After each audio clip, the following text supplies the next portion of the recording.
ನಮಸ್ಕಾರ ಎಲ್ಲ ಪ್ರೀತಿಯ ವೀಕ್ಷಕರಿಗೆ. ಇವತ್ತು ನಾವು ವಾರಿ ಆಂಜನೇಯ ದೇವಸ್ಥಾನ ಅಚ್ಚನೂರಿಗೆ ಬಂದಿದ್ದೇವೆ. ಸೊ ಬನ್ನಿ ಯಾವ ರೀತಿ ದೇವಸ್ಥಾನ ಇದೆ ಅಂತ ನಿಮಗೆ ತೋರಿಸ್ತೇನೆ. ಅಮಾವಾಸ್ಯೆ ಇರೋದರಿಂದ ಫುಲ್ ರಶ್ ಇರುತ್ತೆ. ಪ್ರತಿ ಅಮಾವಾಸ್ಯೆ ಅಂತೂ ಫುಲ್ ರಶ್ ಇರುತ್ತೆ. ಅದರಲ್ಲಿ ಇವತ್ತು ಗುರುವಾರ ಅಮಾವಾಸ್ಯೆ ಬೇರೆ, ಸೊ ಫುಲ್ ರಶ್ ಇದೆ. ಆಮೇಲೆ ಶನಿವಾರ ಅಮಾವಾಸ್ಯೆ ಬಂದರೆ, ಸಂಡೇ ಅಮಾವಾಸ್ಯೆ ಬಂದರೆ ಇನ್ನೂ ಫುಲ್ ರಶ್ ಇರುತ್ತೆ. ನೋಡ್ತಾ ಇದ್ದೀರಾ ಎಷ್ಟು ಜನ ಇದ್ದಾರೆ ಅಂತ. ಫುಲ್ ಅಂದರೆ ಫುಲ್ ರಶ್ ಇತ್ತು. ಆ್ಯಕ್ಚುಲಿ ನಾವು ಹೋದಾಗ ಇಲ್ಲಿ ಎದುರುಗಡೆ ಏನು ಕಾಣಿಸ್ತಾ ಇದೆ, ಸೊ ಅದೇ ಆಂಜನೇಯನ ದೇವಸ್ಥಾನ. ಇನ್ನು ಸ್ವಲ್ಪ ದೇವಸ್ಥಾನದ ಒಂದು ಆ ಕಡೆ ಈ ಕಡೆ ಎಲ್ಲ ಸ್ವಲ್ಪ ನಿರ್ಮಾಣದ ಹಂತದಲ್ಲಿದೆ. ಅಂದರೆ ಅದನ್ನು ರಿನೋವೇಷನ್ ಒಂದು ಮಾಡ್ತಾ ಇದ್ದಾರೆ, ಹೊಸದಾಗಿಯೇ ನಿರ್ಮಾಣ ಮಾಡ್ತಾ ಇದ್ದಾರೆ. ಗರ್ಭಗುಡಿ ಯಾವುದೇ ರೀತಿ ಏನೂ ಮಾಡಿಲ್ಲ, ಅದು ಸೇಮ್ ಅದೇ ರೀತಿಯೇ ಇದೆ.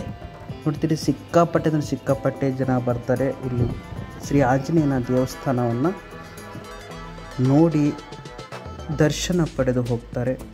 ಸೊ ನೀವೇನಾದರೂ ಫ್ರೀ ಇದ್ದಾಗ ಬಾಗಲಕೋಟೆಯಿಂದ ಒಂದು ಸ್ವಲ್ಪ ಕಿಲೋಮೀಟ್ರ್ ಆಗೋದು ಅಷ್ಟೇ, ಒಂದು 30-40 ಕಿಲೋಮೀಟ್ರ್ ಆಗ್ಬೋದು ಅಷ್ಟೇ, ಜಾಸ್ತಿ ಏನಾಗೋದಿಲ್ಲ.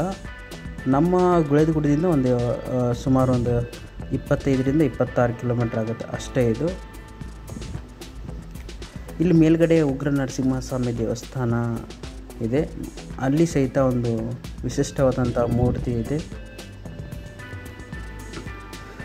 ಆ ನಂತರ ಇಲ್ಲಿ ಪ್ರಸಾದದ ವ್ಯವಸ್ಥೆ ಕೂಡ ಇರುತ್ತೆ. ಈ ಕಡೆ ಕೆಳಗಡೆ ಒಂದು ಮಠ ಇದೆ, ಅಲ್ಲಿ ಶ್ರೀ ಆಂಜನೇಯ ಸ್ವಾಮಿ ವತಿಯಿಂದ, ಮತ್ತು ಮೇಲೆ ಉಗ್ರ ನರಸಿಂಹಸ್ವಾಮಿ, ಅಲ್ಲಿ ಸಹಿತ ಒಂದು ಪ್ರಸಾದದ ವ್ಯವಸ್ಥೆಯೂ ಇರುತ್ತೆ.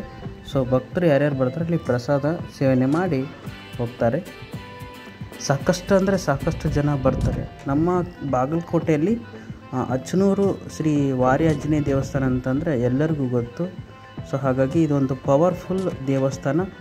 ನೀವು ಯಾವಾಗಾದರೂ ಈ ಕಡೆ ಬಾಗಲಕೋಟೆ ಅಥವಾ ಆಲ್ಮಟ್ಟಿ ನಿಯರ್ ಏನಾದರೂ ಬಂದರೆ ಈ ದೇವಸ್ಥಾನಕ್ಕೆ ಭೇಟಿ ನೀಡಿ.